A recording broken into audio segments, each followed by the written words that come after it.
We told you first, and now it has been confirmed. The board of Lakshmi Vilas Bank has approved its merger with Indiabulls Housing Finance. If the deal goes through, the shareholders of Lakshmi Vilas Bank will get 14 shares of Indiabulls Housing Finance for every 100 shares held in LVB. Also, the amalgamated entity will be the 8th largest private bank in the country. MD of Indiabulls Housing Finance, Gagan Banga, has said that the proposed deal is an amalgamation and not strictly a new banking license. Speaking with Lata Venkatesh and Ritu Singh, he added that the promoter stake will drop from 21.5% to 19.5% after the merger. Let's hear him out. This is an amalgamation. This is not strictly a new bank license. And if you look at how Indiabulls Housing is placed today, it qualifies under all the norms required even for a new bank license. Most importantly, Indiabulls Housing is a widely held company with over 65% institutional ownership, and of which over 56% is held by foreign institutions. Okay. The founder, Mr. What is the promoter stake, Gagan?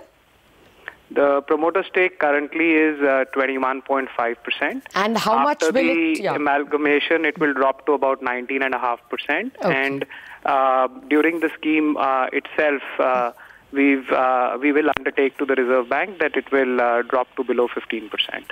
Okay, in some specific period? Yeah, as the scheme gets approved, it will drop to 15%. Okay, so before this actual amalgamation, the promoter stake in the amalgamated entity will have fallen to 15%.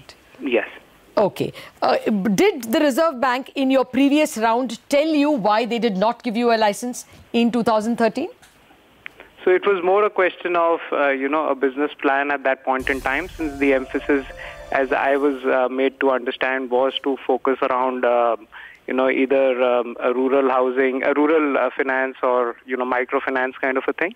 So there were only two real licenses given, IDFC. No, IDFC was not a rural license. They gave. Yeah, I was just coming to that. So IDFC and Bandhan. As I understand, IDFC was a special situation given the issues that were going on in infrastructure, and therefore the need for the right kind of financing for that business to go on. Bandhan was the real license given, which was around microfinance. So rather than delving into, what was the rationale at that time for them to give it to others or not to give to some, I think this is a unique opportunity where there is a very old bank with a good franchise, which has over 25,000 crores of depositors' money.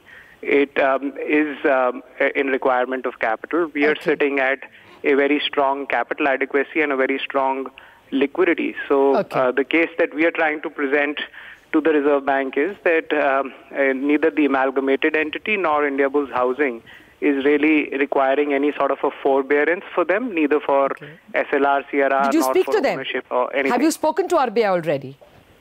No, we will be applying to them once, now that the boards have approved, we will follow the process. You didn't sound them informally? There are two RBI nominee directors on the Reserve Bank of India, Reserve Bank of India on LVB's board. So there has been ample discussion at the board level.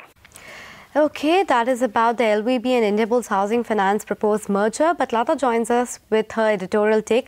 Lata, we heard Mr. Gagan Banga hint that there are two RBI nominee board members on the LVB board, and the matter has been extensively discussed there. But we also got a statement from RBI that they haven't given any approval or any discussion hasn't happened. Where do you think the RBI would stand? Well, that's exactly where we have to start, that the presence of the two nominee directors should not be taken as meaning anything at all, because they actually said in the board that they have no view on the proposal, and therefore full permission and investigation will be done by the Reserve Bank. Ab initio, nobody in the market can assume that the deal is a done deal, and I think the RBI made that clarification in a hurry only so that investors are not hurt on the assumption that the permission will come. The LVB directors are nominee directors and should not be taken as the full RBI permission by any means. It's possible that informally the Indiabulls group has met a lot of people, including the top echelons of RBI,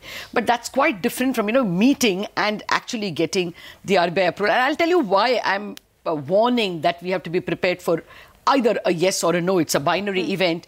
Because in 2013, when the first set of licenses, you remember when Bandhan and IDFC got, the first guidelines that were written expressly banned real estate and broking groups, because the Reserve Bank said that we believe that it's a different DNA altogether, and therefore they should not be given banking licenses. The Yashwant Sinha Parliamentary Committee went into those guidelines and said that why are you ab initio banning? You always have the right to do a fit and proper test on a case-by-case basis. So they were asked to remove that clause. But the important point is this is where the RBI comes from. They are worried that certain ways of investing are very aggressive and not meant for the small saver, you know, the retired person who puts his money in a bank. And therefore, you must be very clear about that rule, the fit and proper rule. First rule that RBI puts is that no entity which applies for a banking license should have more than 40% coming from non-financial businesses. That's why a Navy Birla doesn't get it and a Tata doesn't get it, because they have non-financial businesses. The fear being that, you will take cheap depositor loans and give it to your clients, your suppliers in the other businesses. Now, Indiabulls clears that bar by a good measure. The other and the most important condition is the fit and proper clause. Now, this is a bit of qualitative assessment. You will look at all the antecedents. You will ask other regulators whether there are any cases.